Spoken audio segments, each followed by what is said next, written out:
Fala pessoal, aqui é o Pena e hoje eu estou com mais uma parceria com o Shin Reviews, site especializado em reviews junto com tutorial de diversos tipos de jogos. No review post de hoje eu trago Blade Chimera, que é para aqueles que curtem Metroidvania com uma boa jogabilidade e história.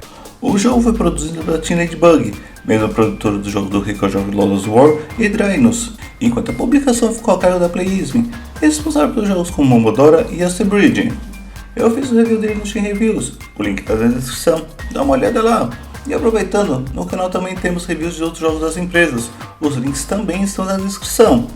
O lançamento dele até o momento foi apenas para o Nintendo Switch e PC pela plataforma da Steam, somente em mídia digital. Mas sem mais delongas, vamos explorar esse futuro sombrio na guerra contra os demônios.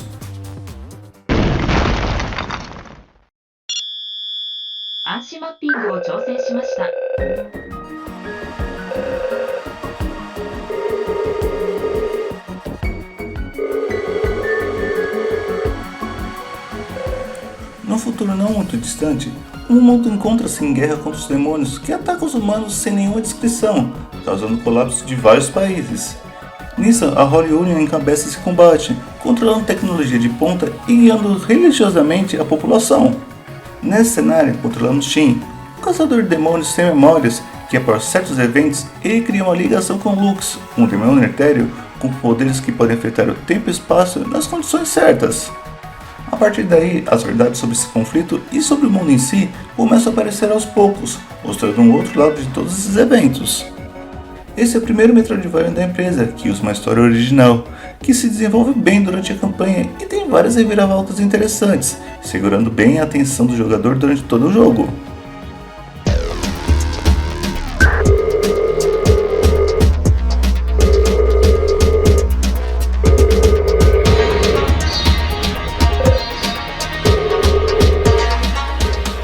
Esse é o Metroidvania usando o estilo de plataforma em 2D, envolvendo mecânicas de RPG com equipamentos e níveis. A jogabilidade geral dele é bem direta, com uma boa exploração durante toda a campanha e dessa vez, além de termos missões paralelas conforme avançamos na história, ele foge da linearidade dos jogos anteriores da empresa, seguindo bem o estilo do gênero, dependendo tanto de itens do mapa como técnicas liberadas conforme evolui o personagem, o que deixa um pouco na mão do jogador como prefere liberar as técnicas. Uma das facilidades é a possibilidade de fazer viagem rápida entre os pontos do mapa a qualquer momento, mas algo que seria relativamente normal nesse tipo de jogo tem umas pequenas mecânicas escondidas que o jogador precisa descobrir por conta, pois algumas áreas e itens só são acessíveis usando essa mecânica de forma mais inteligente e às vezes aleatórias.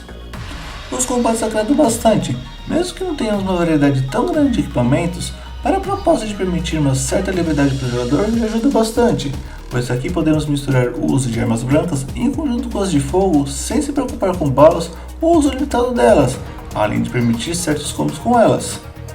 Junto com a mudança de armas, temos técnicas aprendidas com a Lux, que durante os combates são usadas como magias, variando seu uso conforme liberar versões diferentes, tendo-se ataque e defesa, ajudando bastante nos pontos mais complicados. Junto com as técnicas de combate dela, também aprendemos outras que facilitam a exploração, recriando objetos do cenário que antes impediam nosso progresso, como também quebrar certas regras básicas, que permitem escalar paredes ou alcançar novos locais acertando alguns pontos específicos do mapa, o que deixa a exploração bem mais interessante e divertida.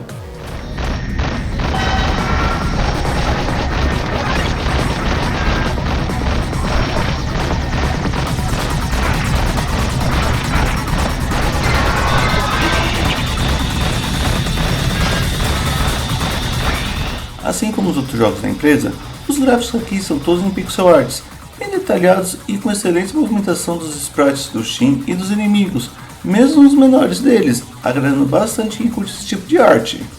Os efeitos dos ataques encontrados nos cenários também ficaram muito caprichados, aumentando bem a imersão durante toda a campanha, não só nos combates, até mesmo em certas áreas que só tem puzzles.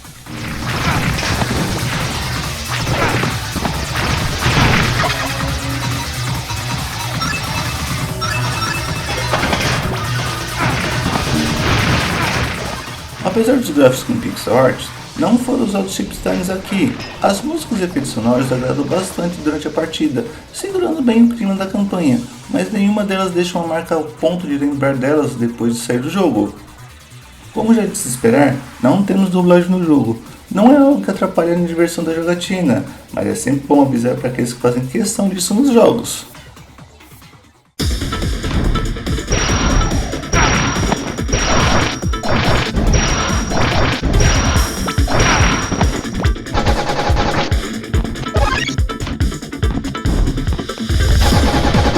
No geral, esse jogo é relativamente fácil para quem tem costume com o gênero, e a maioria das conquistas são direcionadas para as ações aleatórias durante a partida, fugindo do básico de exploração e combate, tendo apenas duas que realmente exigem mais habilidade, precisando derrotar o chefe secreto e alcançar 10.000 pontos no minigame da nave.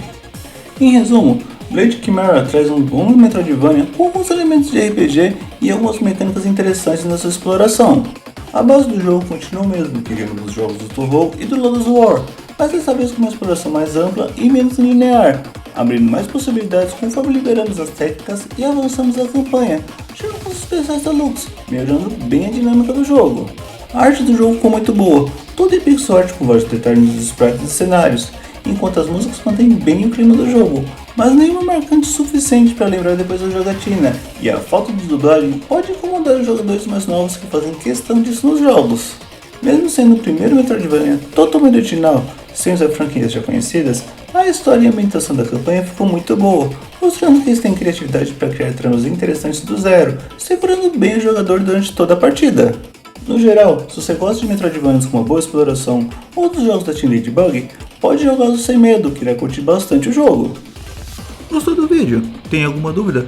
Deixa um comentário aí e não esqueça de curtir o vídeo e se inscrever no canal. Obrigado e até a próxima!